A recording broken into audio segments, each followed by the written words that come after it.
Recording and I share my screen with you.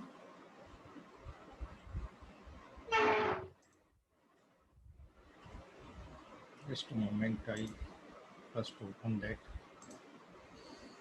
Mhm.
Hello. Now my screen is visible to you. Yes. Yes, sir. Yes, sir. Okay. Yesterday, what we were doing, we were okay. Let's we. Yesterday we were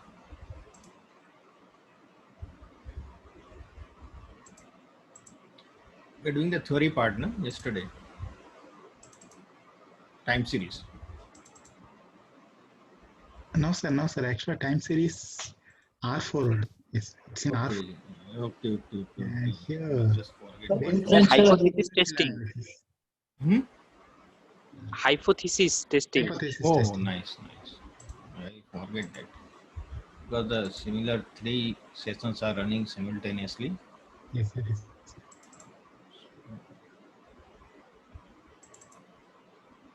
Thanks. Thank you, sir. Thank you.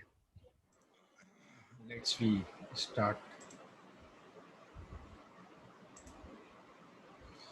We have completed few portion of this.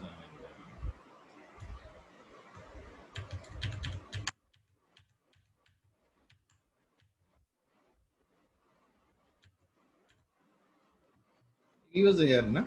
Yesterday. In this Very part. finished it. This we have. I explained this. Yes, sir. Yes, sir. Sorry.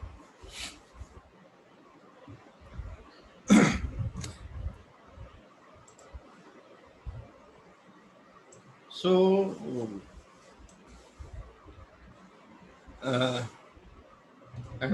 I'm talking about the null hypothesis. A statistical hypothesis that states that there is no difference between a parameter and a specific value, or that there is no difference between two statistics, okay, or two parameters. So, and states the assumption to be tested, begin the assumption that null hypothesis is true. Whatever the statement we make, there is no significant difference between X and Y. So we assume that it is true. Our assumption is that.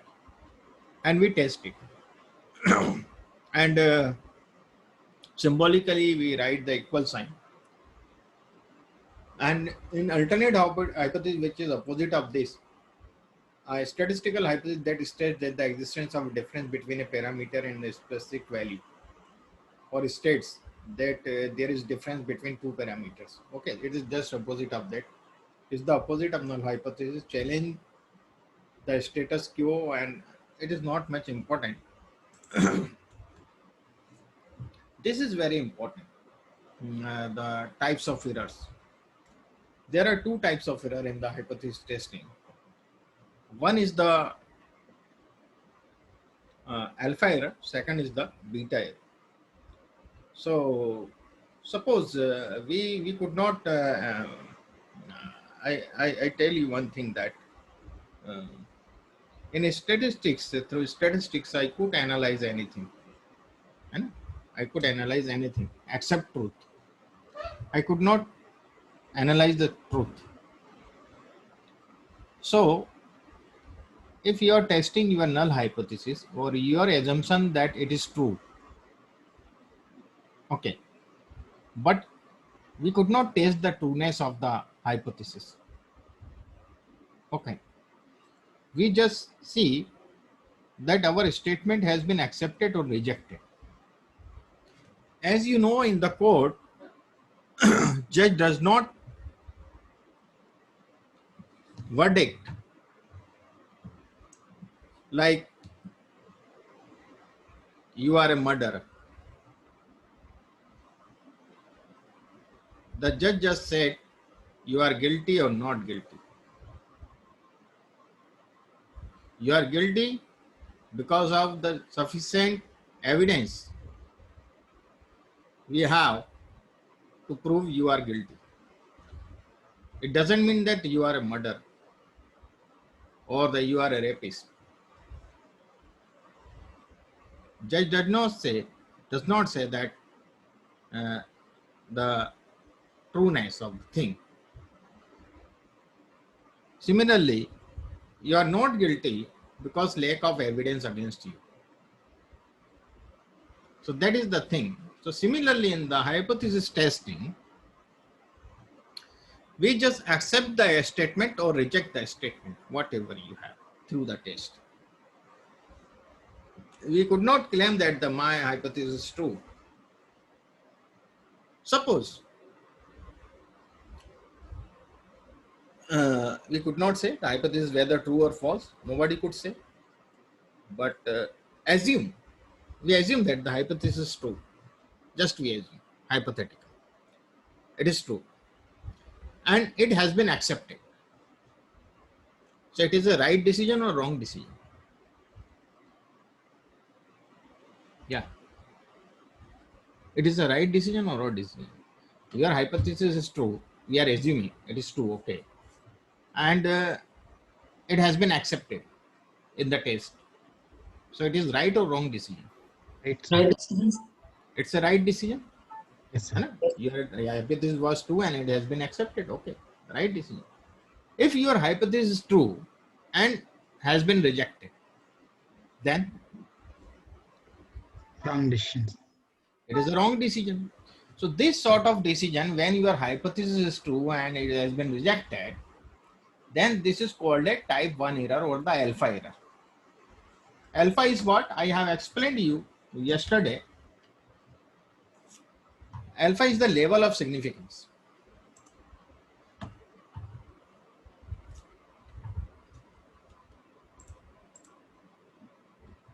Level of significance.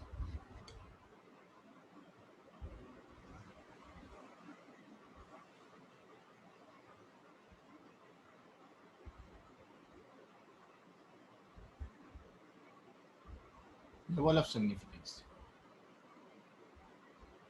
This is alpha. Okay. So suppose you are testing your hypothesis at 95% confidence level.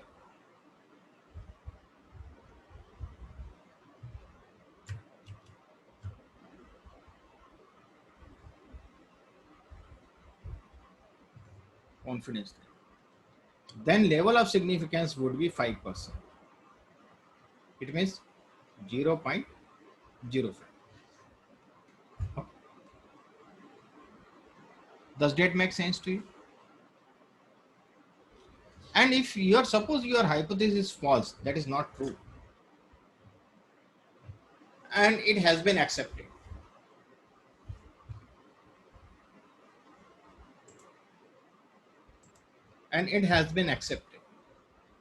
then it is a wrong decision. Your hypothesis is actually false, but it has been accepted in the test.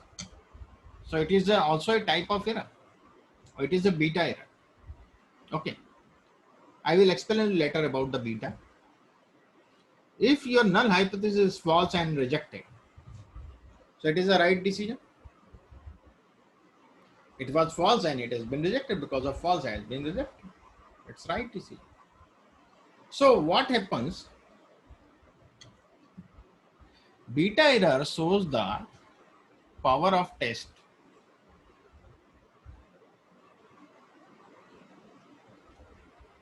Through the beta power, we could see the power of test. So power of test is nothing. It is equal to 1 minus beta. Okay. That is power of test. I explain you one thing.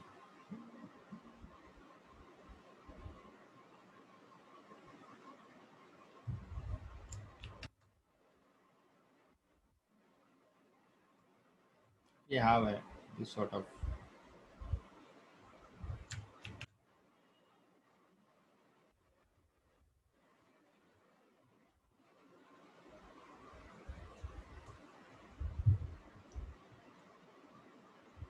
and we have this point for our 5%.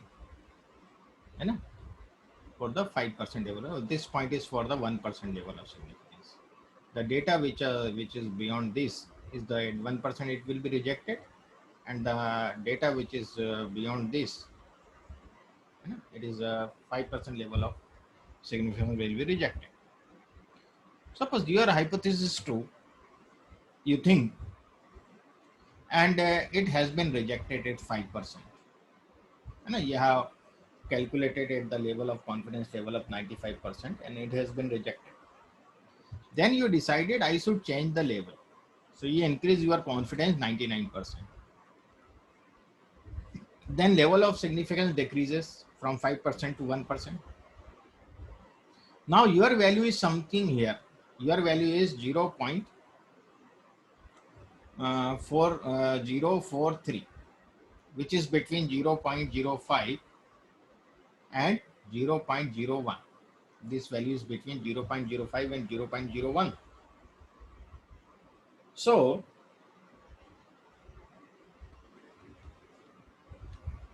at 5%, your hypothesis is going to be rejected, but at 1%, it is going to be accepted.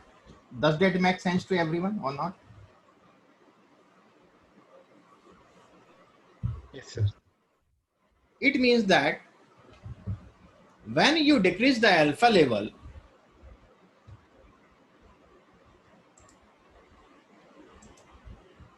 yes. So when you decrease the alpha level, what happens? The beta level increases. Suppose your hypothesis was false, or you are thinking that it is true, but actually it is false, and this decision was right. Your hypothesis was false and it has been rejected at 5%. So it is a right decision or not? Okay, that's Right. okay. Suppose you are thinking your null hypothesis is true, but basically it is false, and you thought that I switched to 1%. So at 5% it was the right test, so it has been rejected. It was false and rejected, so it is the right decision. But you have switched from 5% to 1%. Okay, it means now your wrong hypothesis, false hypothesis has been accepted due to this shifting. So it is now wrong decision or not? Does that make sense to you? It is now wrong decision. At the 1%, you are accepting the wrong false hypothesis. Does that make sense to you? Yes, sir. Yes, sir. No? So when alpha beta error increases now, it is now in this category, wrong decision. So beta error increases, and 1 minus beta decreases. That makes sense to you? The beta is increasing means 1 minus beta decreasing or not?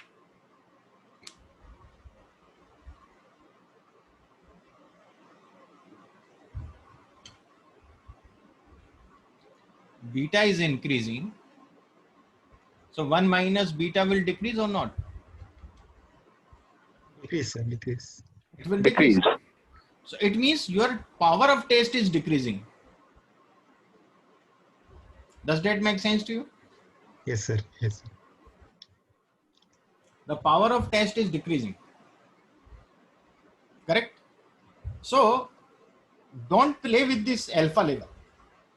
I mean to say, don't play with this alpha level, because in the previous time we used kitchen and sink approach to determine the alpha, what alpha we should consider, 25% or 99%. These two are the default values we use in the hypothesis. So just a moment.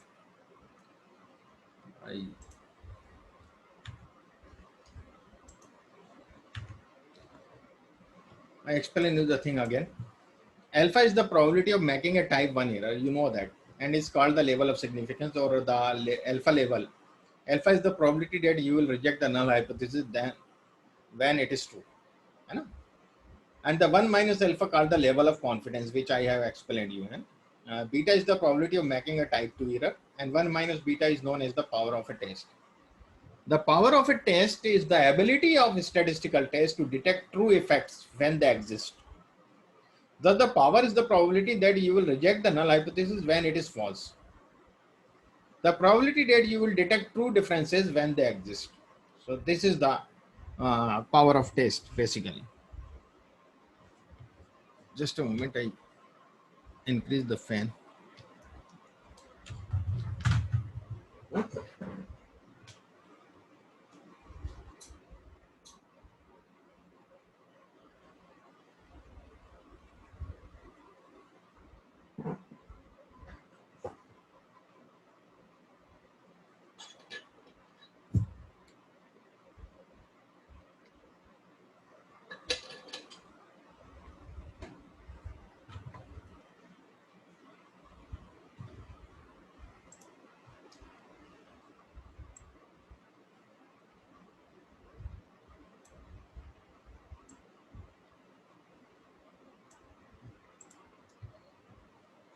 So this you got what I explained you. Now we see the researchers can select the alpha level they wish to use. Common alpha levels include 0.05 and 0.01 beta, and beta and power are controlled indirectly through the sample size, through the alpha level, through the strength and the treatment effect size, and the amount of variability in a particular error variability. So this all depends that. So make alpha too large and you will commit too many type 1 errors. If you make alpha too large, you make that alpha 10% instead of 5%, then you have a very narrow space to accept the your true hypothesis. Your hypothesis, and the rejection region will increase. You will switch to the narrow side. And if you take the alpha too small, then you don't have enough power to detect the true effects when they exist. So both, it is very, very important to select the proper alpha level when we test the hypothesis. So there are few deficiencies or the few abuses of statistical test. A statistical inference is not a value for all sets of data. Okay. Beware of searching for significance, and when we decide the significance means alpha level, then we should have very very carefully we could search that. Don't overlook non-significance. And non-significance we do not overlook.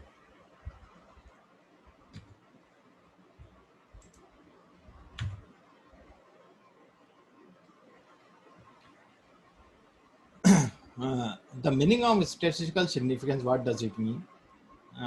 If your null hypothesis has been rejected, it means that. Okay. Statistical significance. If your null hypothesis has been rejected, it doesn't mean that the effect is large. important or meaningful. Okay, it may be because of some other reason. Your null hypothesis has been rejected. The observed result is unlikely to occur by chance alone. It may, and it means that the observed effects are unlikely to due to chance. That is the same thing I have written 2 times. It means that the results are reliable and likely to be repeated. It means the final is that it means that the results are reliable and likely to be repeatable. If you repeat the test on the different samples of the same population, then the result will repeat.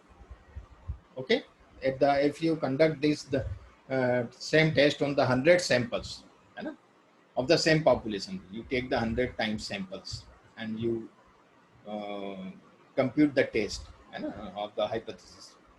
And if you are taking the significance 5%, means the 95% confidence level, it means that out of 100 tests, 95 times your test will get the same result, and the 5% may be the result of the. This is also the meaning of this. Does that make sense to everyone? Yes, sir. So I have a question regarding the hypothesis testing and the significance level. Should I ask now or ask you after the session? You could ask now, no problem. Okay. Sir, the level of significance or the significance of the test often get influenced by the number of samples, right, sir? Yeah. If the sample size is small, the test can be non-significant, and if the sample size is large, the test could be significant. And suppose we are doing Pearson correlation, where we want to predict the population from a sample. In that case, suppose I have a very few number of data, a few number of samples. In that case, the result is coming non-significant at 99% or 95%.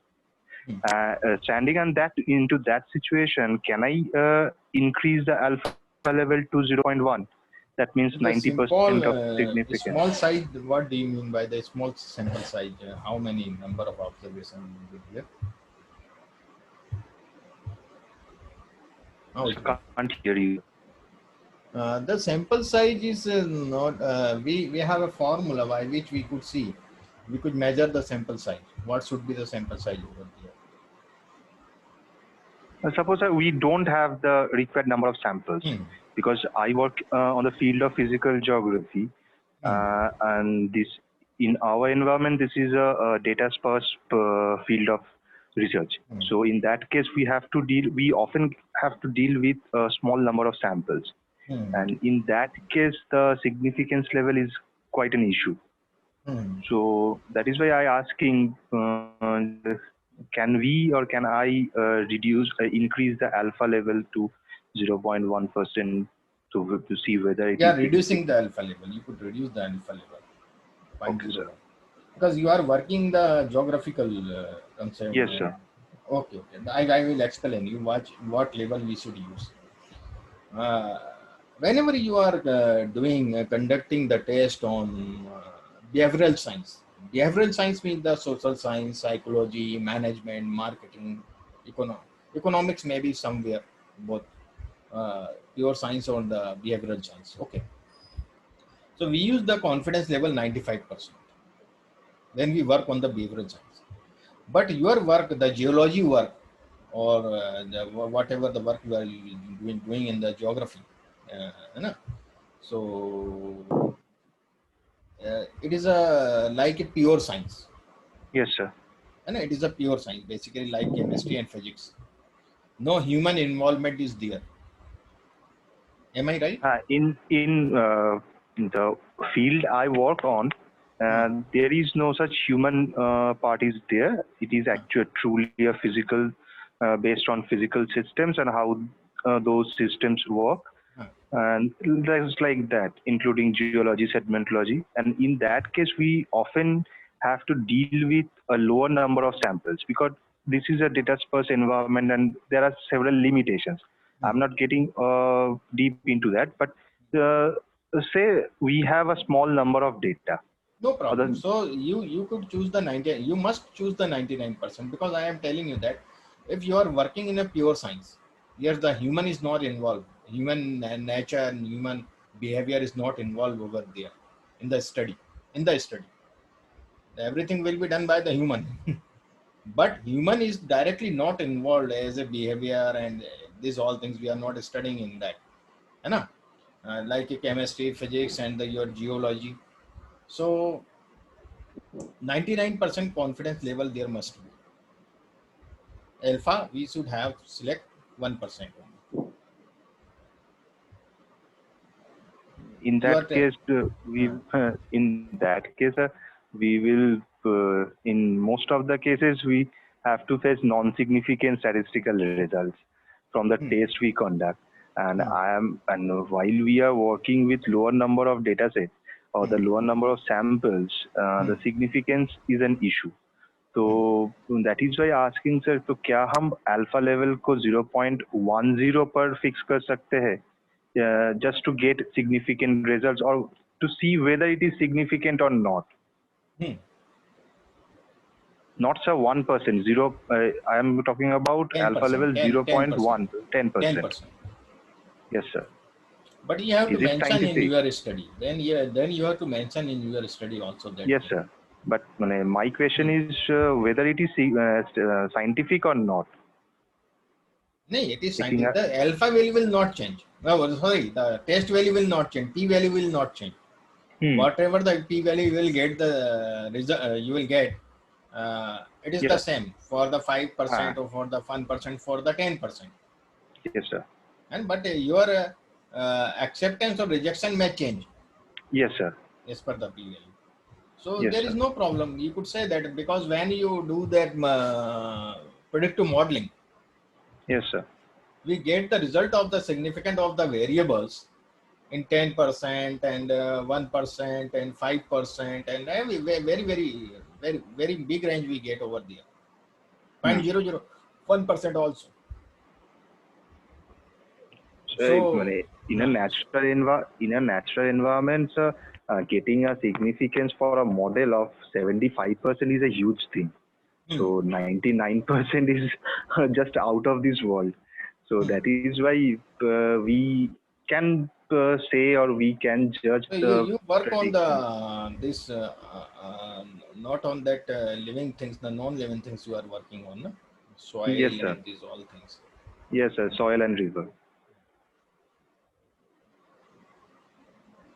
So have you read some research paper on that? What percent level of significance? Yes, sir, I have seen some papers using 10% for the alpha level, and I have also published paper where I have used that alpha level 0.1, but I was not sure, and I just want to ask from any expert. May be possible. I don't know about the field of geology too much. I have not done work for the geology scholars so far now. I have done the statistical analysis more than 350 PhD thesis. And research paper and dissertation, there is no count. And, but I have not got any research, the PhD thesis, the research paper from the geology students. Actually, sir, when we are using a large data set, there won't be any issue regarding the significance. But the thing is, starts being complicated. The test, what test you are applying over there? It also depends on that. Suppose, sir, Pearson correlation. I'm just correlating two variables which are being in use in any sort of process, or say something else. When you have a small data, you are using some correlation test. Okay. Then you should why should you not go through the Spearman rank correlation? So I just want to predict, and the rank correlation is a non-parametric. That will be a non-parametric test. I just want to predict the behavior of the population or the behavior of the overall system. That is why I just wanted to consider the parametric test only. Okay, that's the reason. No, if the small data, sometimes we use the Spear's May instead of that Carl Pearson and this all. Okay. Thank you, sir. Yes. Okay, so I will see somewhere if the geological criteria, the test what they are using. Okay. Okay, sir. Oh,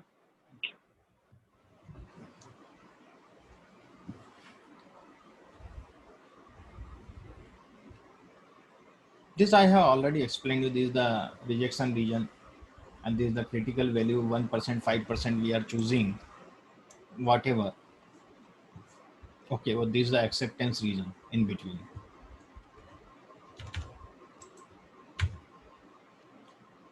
There is one tail test having the single rejection and the two tail test, one tail test left side and the right side. We have the both directions. And then we will see in the practical one tail and two tail. This is the chi-square test. Okay. Or the F also the same curve we get. And have all the rejection region in one tail, but are in fact two tail test of hypothesis. Okay. On the right side, you will get the rejection only. Or the outliers also will get the right side. These are the one tail test value I have given. 2.33 for the one tail test is the 1%, the 5%, 1.645. And the two tail it is 2.58 and 1.96. So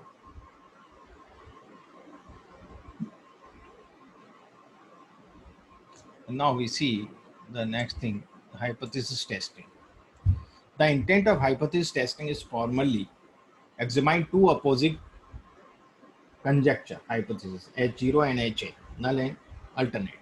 These two hypotheses are mutually exclusive and exhaustive, just opposite of each other, so that one is to the exclusion of the other. Okay. We accumulate evidence, collect and analyze sample information for the purpose of determining which of the two hypotheses is true and which of two hypotheses is false. Center limit theorem,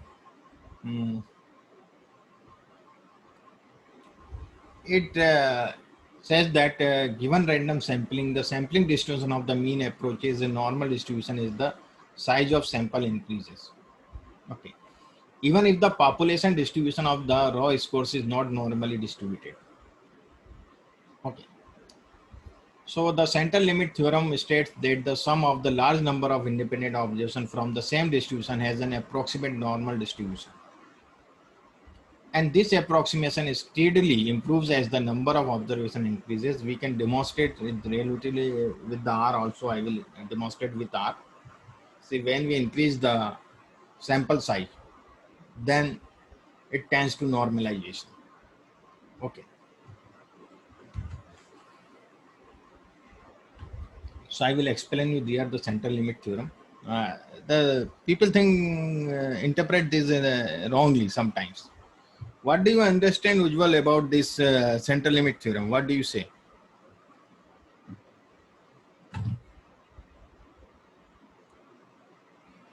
What does he mean by the center limit theorem?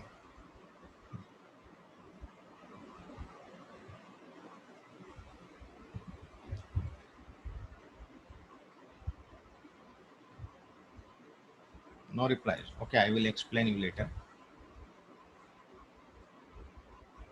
This I will explain with the R, with the Python. How does it work? Okay. So if we increase the samples, then it will go to the normalization. Okay, the mean of that, not the whole distribution. The mean of that, it is the density basically. Okay, so it will go to the normalization. And there is a test of normality. We have so many tests for the normality. And we generally do the Anderson-Darling test for the normality. And I have explained each and every test here. Okay. And the research design, I'm not talking about the theoretical part. Now I am talking about the parametric and non-parametric test. What is parametric test basically? If the information of population is completely known by the means of its parameter, then a statistical test is called the parametric test. If you know the population parameter, just like a toss a coin, we know that it will be true and false. Oh, sorry, head and tail. So you know that. So it is a parametric test we could apply over here. Now, in the non-parametric test, we don't have any idea about the population parameter. Don't know the population parameter, but it still is required to test the hypothesis of the population. Then statistical test is called the non-parametric test. In the parametric test, you will see the G-test, T-test, F-test, ANOVA, chi-square test. In the non-parametric test, again the chi-square test, Main-Whitney, U-test, ranking sum test, Kruskal-Wallis test, Duncan test, etc. So the chi-square test in the both side, parametric and the non-parametric, because it is based on the frequency, okay, not on the values. Parametric analysis is always done on the group mean. Mean, it take the mean of the column or mean of the variable, then we compare that mean, and this way we work on that, or the compare the standard deviation or whatever. But the non-parametric analysis to test group median, it tests on the median. We take the median and then we analyze it. And specific assumptions are made regarding the population. So in the parametric test, we assume that the population is normal. But in non-parametric test, there is no pre-assumption about the population, whether it is skewed or normal, doesn't affect.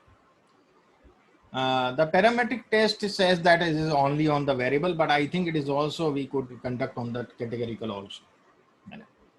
Applicable to both variable and attributes. We also work the attributes here. The G test we apply in the attributes. Samples and the independents. The sample must be independent, and here is not necessary the samples are independent. What does it mean by the sample is dependent or independent? Can someone explain me what is independent sample?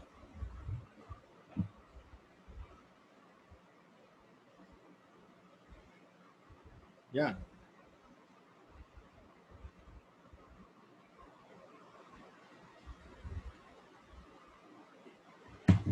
Oh, why? Nobody's replying. You are also, some of you are in the academic field, no? Ashish, are you from academician or what?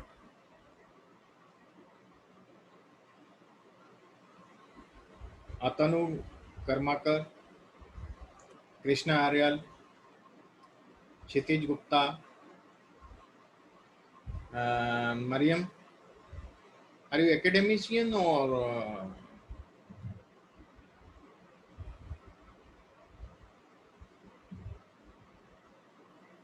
The samples are independent. Does it mean that you are considering the sample which that is capable of predicting the population's behavior? no? In that sense, you are talking the No. samples as independent? We are comparing two samples. There is significant difference or not in the both the samples. Okay. Two variables we are taking. So the one variable is a sample and the another is another sample. And we want to know they are significant difference or not. Suppose Yes, sir. I explain you. There are two section A and B.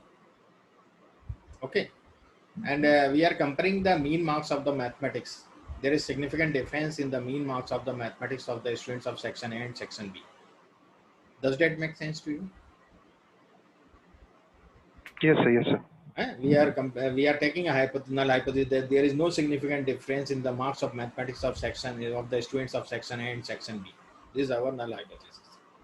So the person who is the student of section A will not be the student of section B. Yeah, will be the student of section B also. What do you say?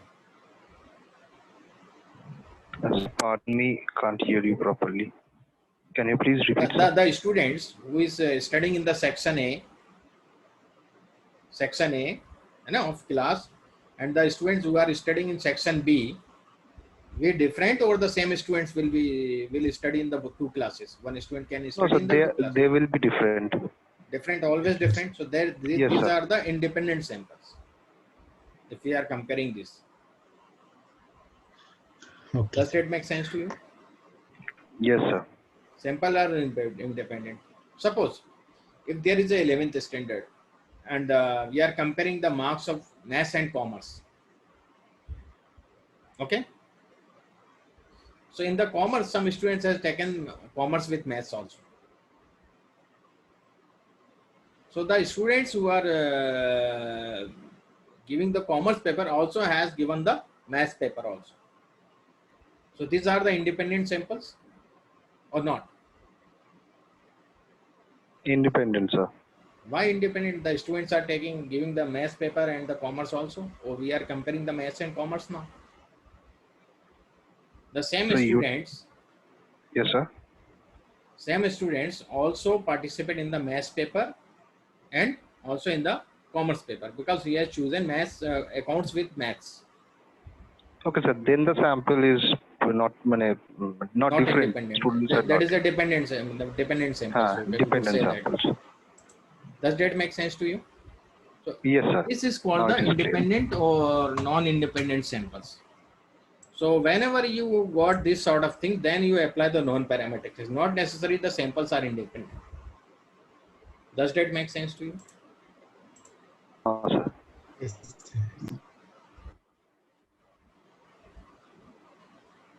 I will explain one by one, Mariam, about the G test and every test. But first we see where we have to use the parametric test and the non-parametric test. There is not only one region. The population parameter, we know we have to use the parametric test. It is not the one single thought. There are some other things we have to consider. So you have seen that. One is the population parameter. Second is the normality. Okay, if the population is your skewed or your sample is skewed, then it may be. So then we use the center limit theorem. If we think that the population is normal, but our sample size is skewed now, suppose. So then we think that the population would be normal. So according to population is normal, we consider the parametric test. Does that make sense to you? Okay.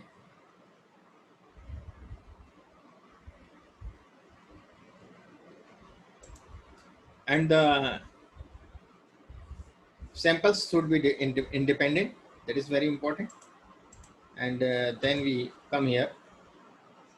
Here also I have written the assume normal distribution. That is I have explained. Handles intervals data and ratio data. Parametric test. We could not apply the ordinal data or the nominal data. Okay. You could apply only on the interval and ratio. We could not apply on the rank data also. Okay. So that is the non-parametric test. Okay. Results can be significantly affected by outliers. You know that it is the mean based.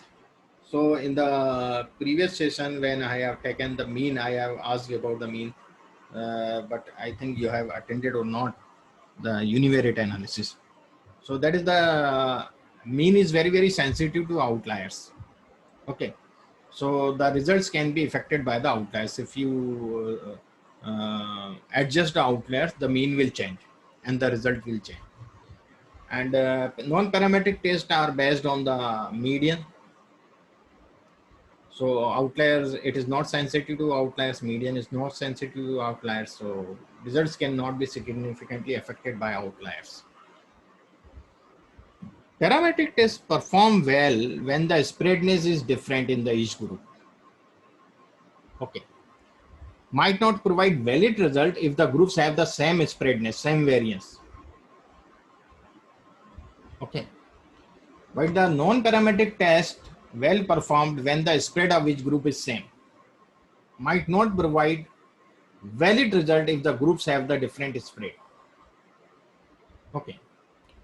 So this is the thing. And then I have more statistical power parametric test. Non-parametric tests are not powerful like parametric test.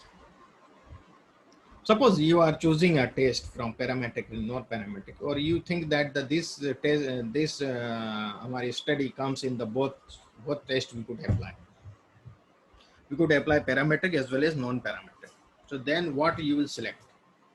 What you will choose when you have the both options?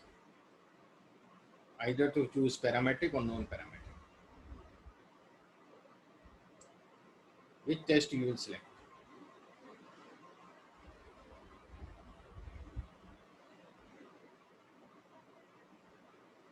Parametric. Hmm? Parametric. Correct. Because the power of parametric test is more than non-parametric test. So we will choose the parametric test. Okay.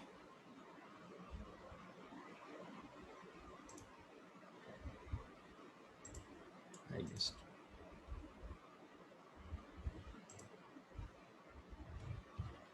and the one sample t test, two sample t test we have this I have given here, and then we see some more things.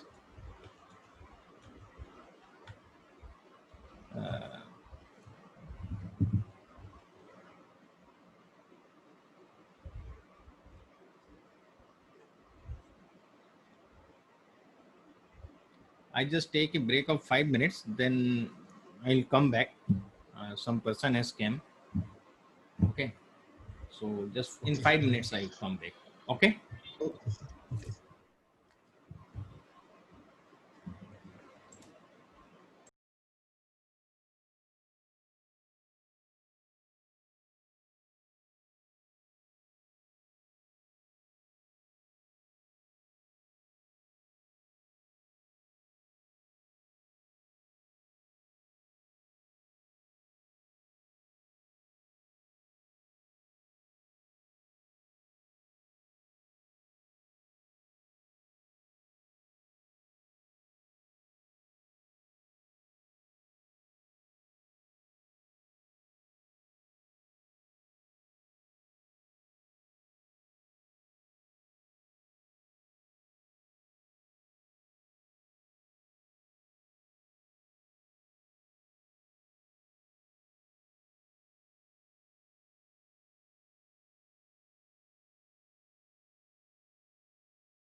now we see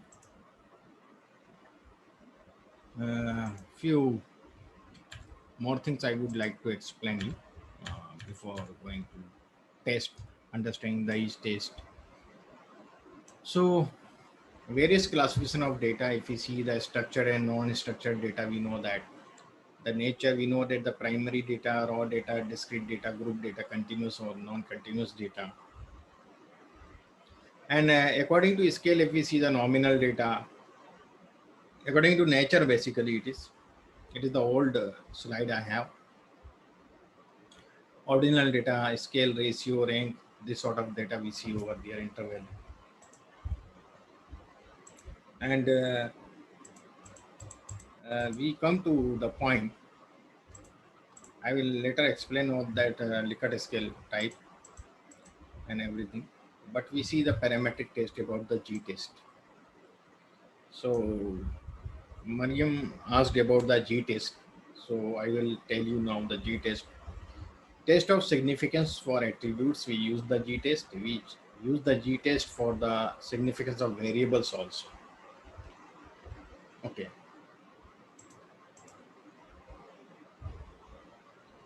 So test of significance of attributes. So how we could test the attributes?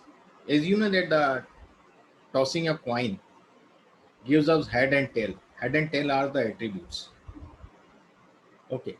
So number of success and the number of failure, the proportion of success, we know that. That 1 by 2 and the 1 by 2, it is the proportion of success we know, the population parameter. So test of numbers we could also judge. Okay. If we have the two sample test, then the test of difference between proportions we could also check. So number of success, proportion of success, difference between proportion, and the test of significance for variables. Variables means the numeric values, whatever, for the large sample. And the test of significance of variables for small samples, we use the t-test. So this all test we G and T test we apply here in the all. Okay. And now I explain one by one. Parametric test, G test, the test of significance for attributes as distinguished from the variables for quantitative measurement of phenomenon is possible. In case of attributes, we can only find out the presence or absence of a particular characteristics. Or the sampling of attributes may therefore be regarded as the drawing of samples from a population whose members possesses the attributes A or not A. Suppose I am giving the example, you could better understand. Study of attribute literacy. So one is literate or not literate. That is okay. Attribute is children. Children or not children.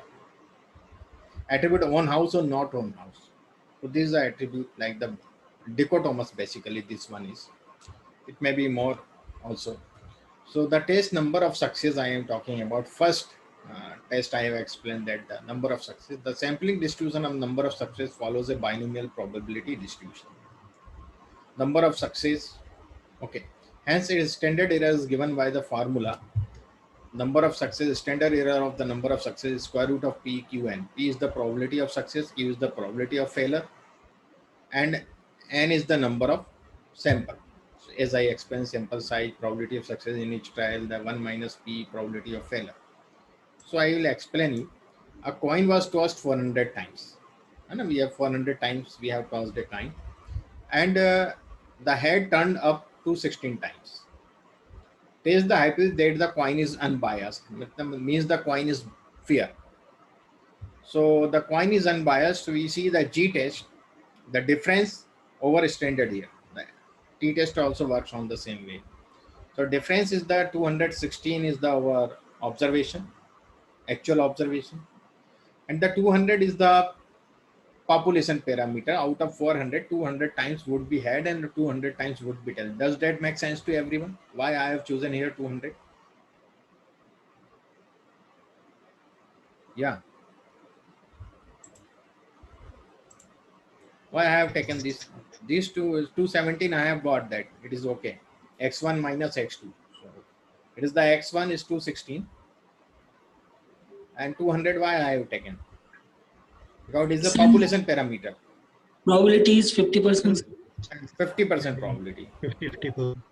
Okay, so it is the actual or it is probabilistic. Well, the probability is 50%. Out of 400, how many times you will get the height? 200 times. So 200 times due to probability, population parameter. Does that make sense to you? Yes. Okay. And we divide by the standard error. So in standard error formula, you know that PQN. P is 1 by 2. Probability of getting head is 50%. And probability of not getting head is also 50%. So 1 by 2, 1 by 2 for that P and Q. And N is sample size, we have 400. So we will get here 100 if we divide by 4 to 400, and 100 the square root is 10. And the numerator we are getting to 16 minus 200, which is 16. 16 divided by 10 is G value, we are getting 1.6. Does that make sense to everyone? Yes. So it is less than 1.96 at 5%.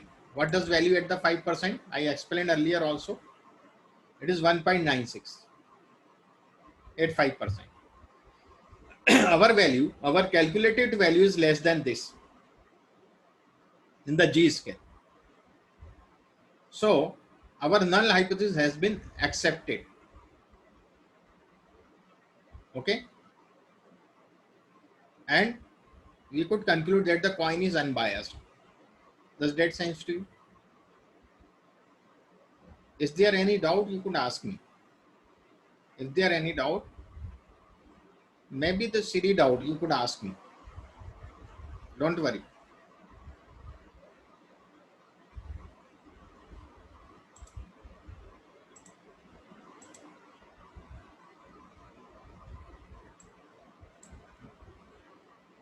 So what happens on the G scale? We are not talking about the P value.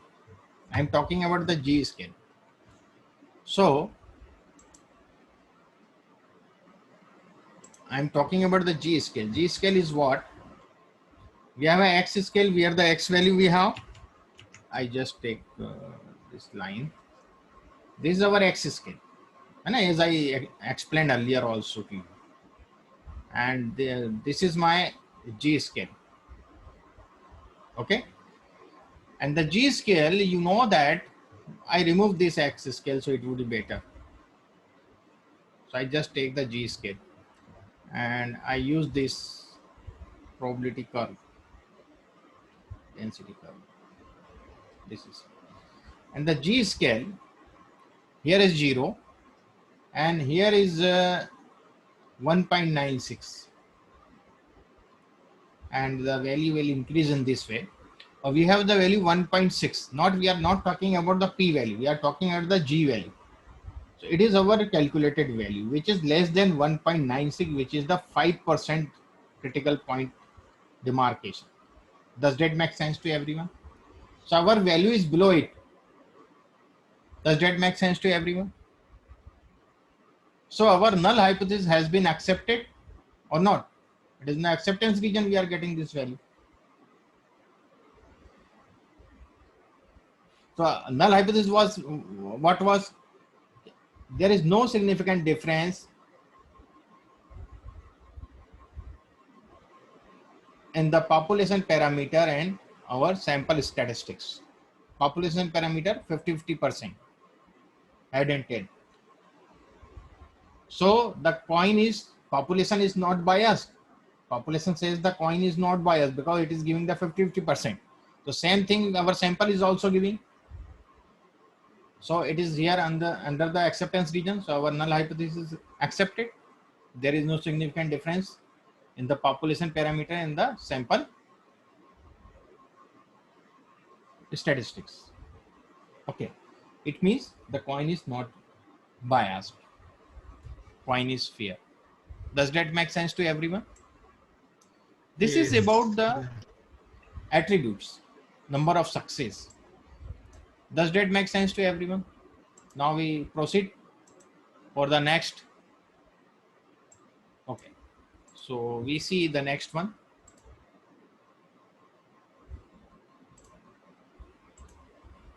you see here. Now the test of proportion of success, second test we take. I just remove this. So the test of proportion of success, instead of recording the number of success in each sample, we might record the proportion of success. That is 1/n of the number of success in each sample, as this would amount the dividing all the figures of the record by n. And the mean proportion of the success must be p. And the standard deviation of the proportion should be pq over n. And hence, the standard error is given by the formula standard error of the population pq over n. So look at here. The 500 apples are taken at random from a large basket and 50 are to be weighed. Large basket we have, there are thousands of apples are there. We have taken the 500 apples and the 50 were weighed. Estimate the proportion of bad apples in the basket and assign limits within which the percentage most probably lies. So here we are not talking, we are just talking about where the limits of accepting and rejection limit we are going to get here. So the proportion of bad apples in the given sample 50 by 500 is the 0.1. Means P is 0.1. That is a mean. Q is 0.9. So we will get the first standard error 0.1, 0.9 divided by 100, we get 0.013. And the limits which in the percentage of the bad apples lies P plus minus 3 standard error, as which we use for the outliers. So into 100. So we are getting the percentage when we multiply by the 100. And we get the 6.1% and the 13.9%. The limit between of the rotten apples would be 6.1 to 13.9. The percentage of the bad apples in the consignment almost certainly lies between 6.1 to 13.9. So this is the one more thing. It is not the hypothesis testing, but it is we are finding out the critical points of that. Okay, it may be lie between this 6.1 and 13.9. Does that make sense to everyone? Now, next I take test of significance of for attributes of two proportion. Now we have the two samples. Difference between proportions. The two samples are drawn from a different population. Both are from the different population, not from the same population. We may be interested in find out whether the difference between the proportion of success is significant or not. In such a case, we take the hypothesis that the difference between P1 proportion of success in one sample and the proportion of success in another sample is due to fluctuation of random sampling. Hence, its standard error is given by the formula. So we use this formula. PQ 1 upon N1 plus 1 upon N2. But the P1 is the proportion for the first sample success, and P2 is the proportion of second sample success. So we find out the P is in this way, N1 P1 plus N2 P2 over N1 plus N2. So we get in this way, or we could apply this one. If we are not taking the proportion, then X1 plus X2 over N1 plus N2. So this is the P we get, and the Q1 minus P we could get easily. And we find out the standard error in this way. And I will show you the example of this. A machine produced 20 defective articles in a batch of 400. In the batch of 400, when it manufactured, the 20 almost get defective. After overhauling, it produced 10 defectives. They overhauled the machine. They spent some cost on the machine. And now they are getting only 10 defectives in each batch of 3. Now in batch of 300, not of the 400 batch. Now the batch is 300. Has the machine improved or not? So you see the number they have changed. There the 400, here the 300. So now we could play with numbers. We have to use the proportion there. So that is the P1, 20 by 400, which is the 0.05, and P2, 10 by 300, which is the 0.33. So we find out the P. P we could find out through the number also. The 20 plus 10 is 30 divided by N1 plus N2, which is the 700. So it is 0.043. And this is the P. So Q is 1 minus P. So which is 1 minus 0.043. So it is 0.957. Okay. Now we put these values here in this formula, we get 0.0155. 0.0155. And then we put these values in this G-test formula, P1 minus P2 over AC. So P1 and P2 and the 1.1. 1.1 is again less than 1.96 at 5% level of significance. So it means our null hypothesis has been accepted. So null hypothesis was there is no improvement in the machine after overlearning. So there is no improvement in the machine. We concluded that the machine has improved after overlearning, has not improved after overlearning. Does that make sense to everyone? Have you got, Mariam, this? How we test through the G-test, how we conduct the G-test? Yeah.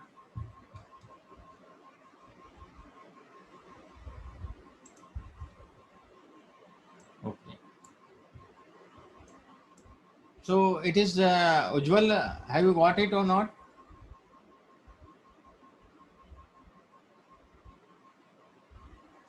Yes, sir. It's clear. Krishna?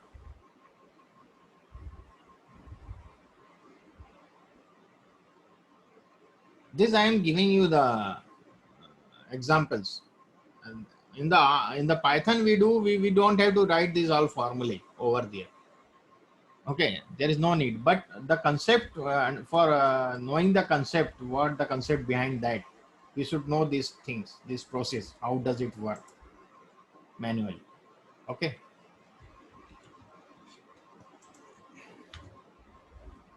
Now,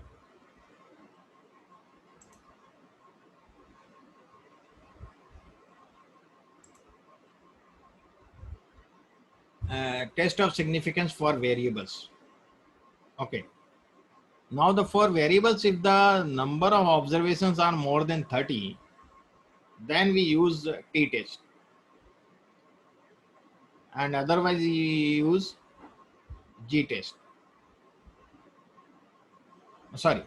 If the observation is more than 30, then we use G-test. Otherwise we use t-test. The sample size less than 30, we use the t-test. Okay. Assumptions, the random sampling distribution of a statistic approximately normal. We should assumption of this for the parametric test. These both are the parametric tests. Values given by the sample are sufficiently close to the population value and can be used in its place for calculating the standard error of the estimate. Standard error of the mean we could find out through this, the sigma of p over root n, and the standard error of the mean, standard deviation of the population if known. Standard deviation of the population is known, then we could find out through this way.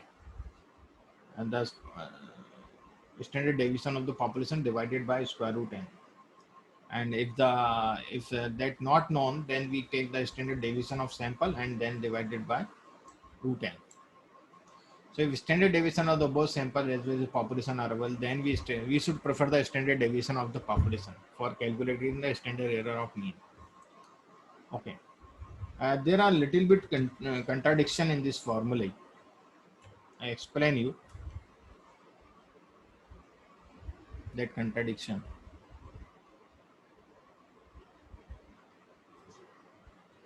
Sometimes we use this formula in this way.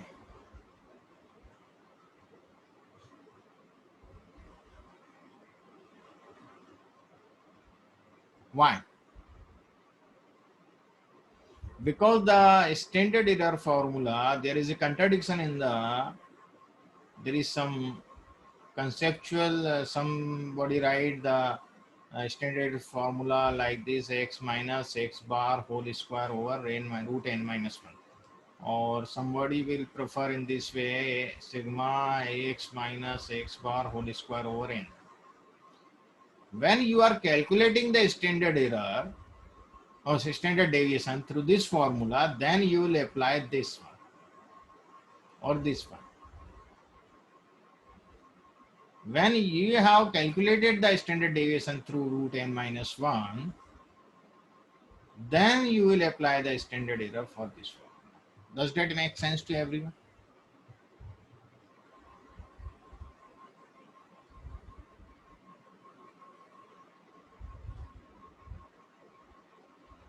It's not make so much difference.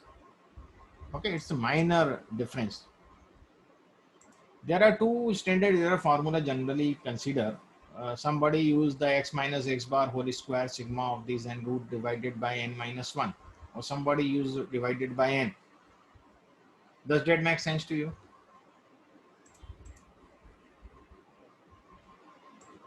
Result will same if we are using as per this, but if we are using, we have calculated through n and we are using this again, then slightly different, not a much difference would be there. It would be a very nominal difference. It does not affect. So we do not bother about that. Okay, Assis?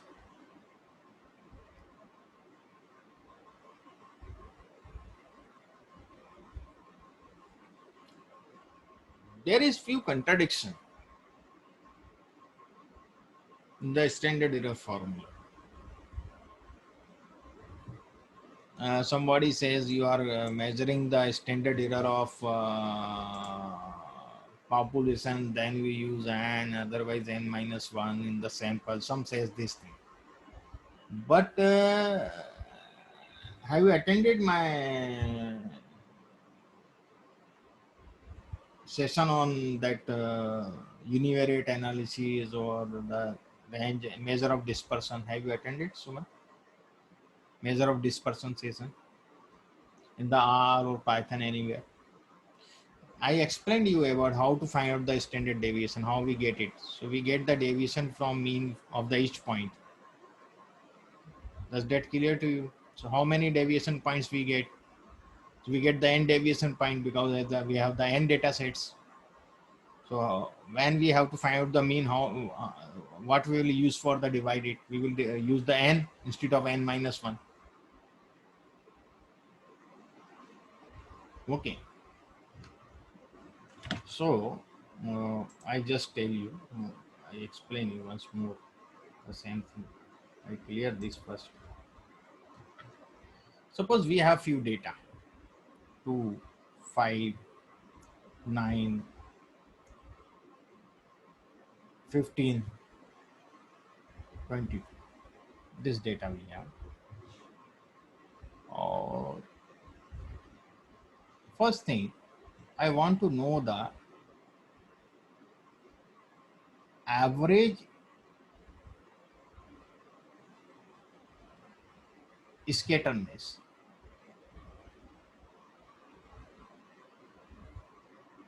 How do we know that average scatterness of this data? Can somebody tell me?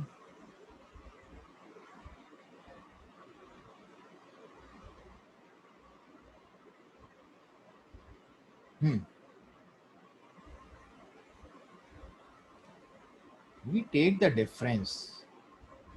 5 minus 2, 3. 9 minus 5, 4. 15 minus 9, 6. 22 minus 15, 7. You get in this way? Okay, right? You are right. So we are, how many values we are getting here? 4. 4 differences we are getting. But how many we have the data points? How many data points we have? 5. So when you divide the sum these differences, 3 plus 4 plus 6 plus 7, by which you will divide to get the mean? 5 or 4?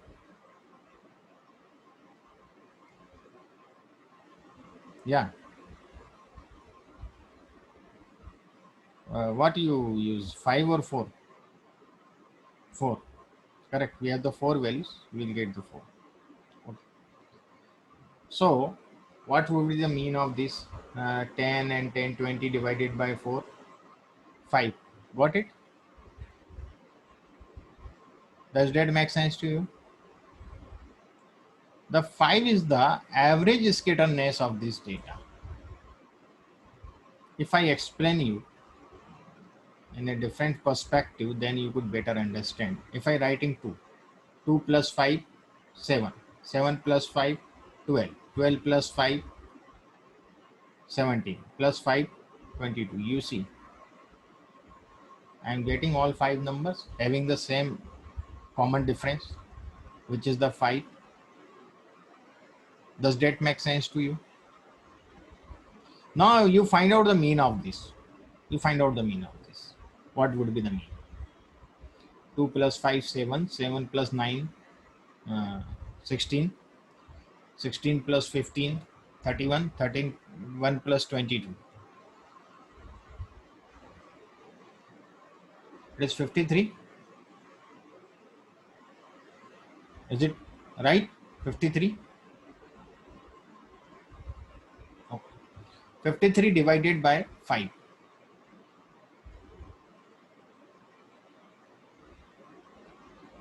10.6. So 2 minus 10.6, 5 minus 10.6, 9 minus 10.6, 15 minus 10.6, and 22 minus 10.6. You find out the difference of this. So it is minus 8.6.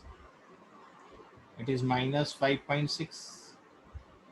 It is minus 1.6. It is plus 4.4. Sorry.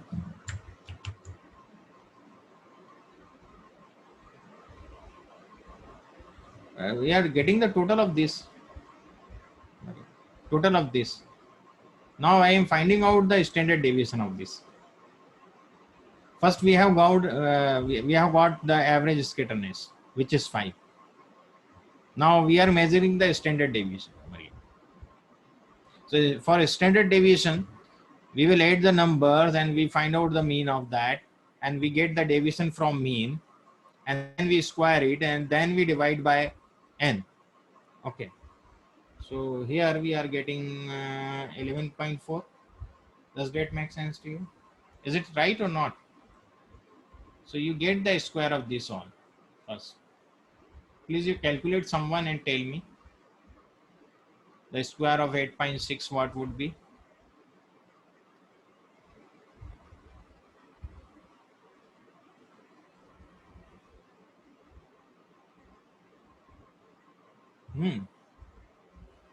Do the square of this.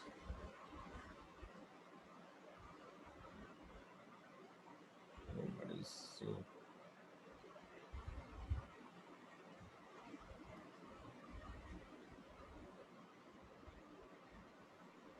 7396. you tell for 7396. Then next,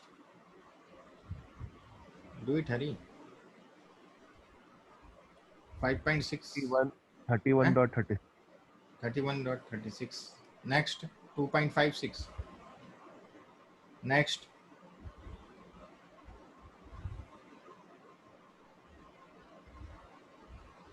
19.36. 19.36. And this one, 129.96. 129.96. 96. Now add on this all. Please add on it. Add this on.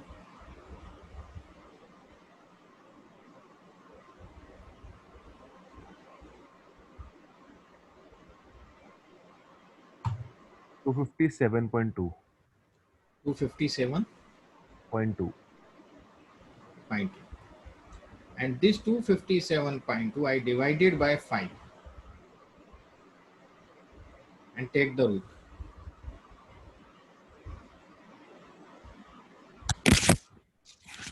What we will get?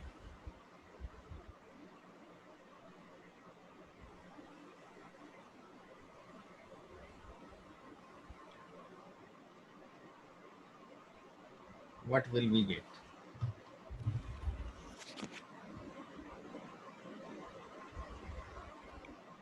Two 57. 7.17. So it is 51.44. Okay. Yes, sir. 51.44, and we get the square root of this. So it is 7.17. 7.17. 0.17. It is the standard deviation. Okay. Deviation from actual mean. This is the. If we add on this all, it should be 0. Check this out. 6, 3 times 18, 1, 8, 5, 13, 14, 15, 158. Over here also 150. Correct. That is correct. It is the 7.17 is the standard deviation of the data from the mean. Okay. Or we could find one another way. You just make it positive, 8.6 and 5.6 and 1.6 and 4.4 and 11.4. You add on this 5. What it is the 15.8 something and 15.8. So it is 6. 31.6. I think the sum of this would be 31.6.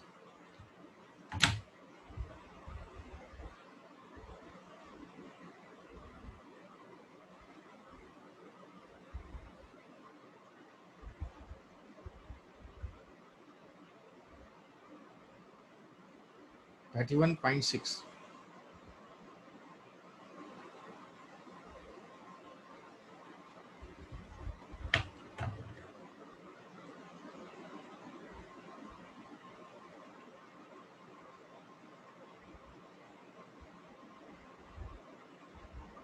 Okay. So we get the 6.32, which is the mean deviation, mean absolute deviation. And the standard deviation is over 7.17. And the average scatter noise is 5.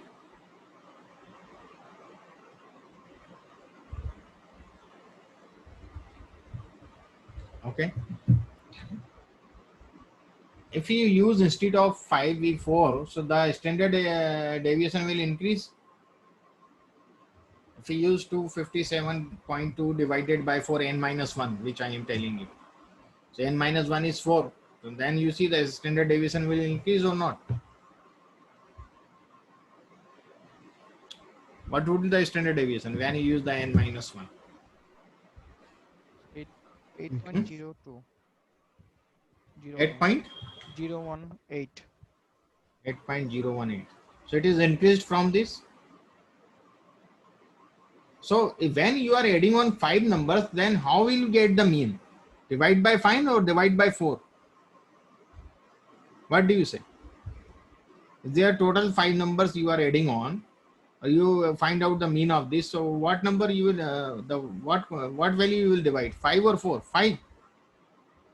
The few people are using that. The sigma is x minus x bar whole square over n minus 1. It should be. They have read somewhere in the old book. They are not using their mind in the statistics where we use it or where we don't use it. So that is the reason this formula changes. Okay. In general, we are using n, so we should use n minus 1.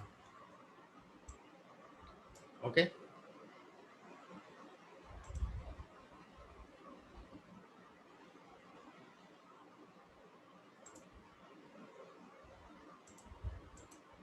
So I will explain you what is standard error. Do you know the standard error? What does it mean by the standard error? Do you know it? Standard deviation you know now. What is standard error?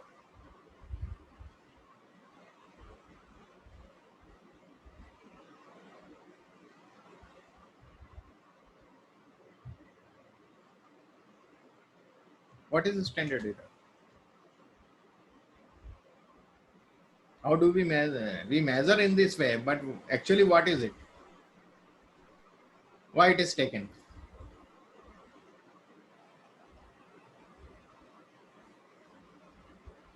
Okay.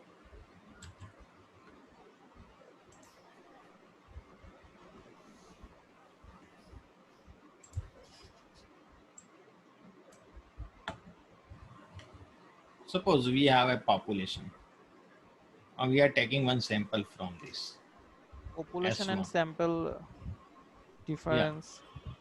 and we are taking so many samples: S2, S3, S4, S5, Sn. We randomly we are taking the samples. So we find out the standard deviation of sample 1, and then we find the standard deviation of sample 2. So what we do, and sample 1 and sample 2 and sample 3 standard deviation, and then we find out the standard deviation of this standard, all standard deviation, that is the SD.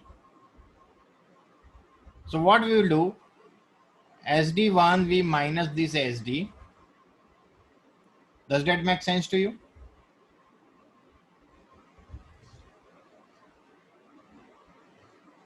And then Yes, sir. SD2 we minus the SD, फिर SD3, and suppose SDN I have taken only, so SD, and then we find out the standard deviation of this. So it is like standard error is what? I am just taking n. We could not take the n because infinite samples we could take out from this, the population. So it is the square root of sigma SD I means 1 to n, whatever you have, sigma I 1 and n, we could say that SD square over n. This is the standard error.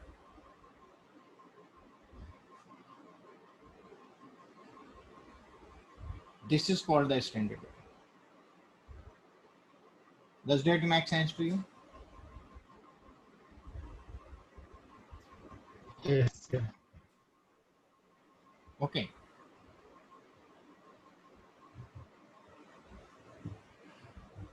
This how we, the actual concept is behind this one.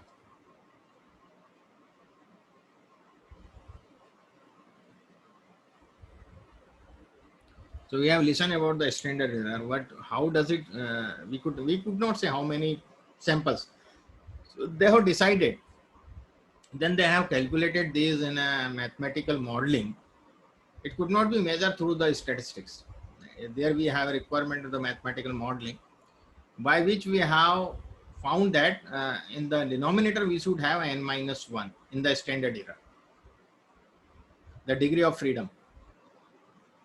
Does that make sense to you? Which is always n minus 1. So we have to divide by the degree of freedom, not by the total number, because we could not approach to the total. Can we approach here total?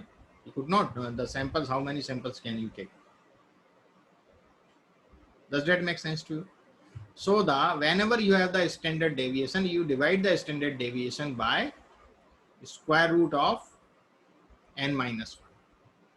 So I told you. There I have written that root n, population root n, but no, we have to use, because we are using the standard deviation divided by n. That was an old book, 12 years, 15 years old book.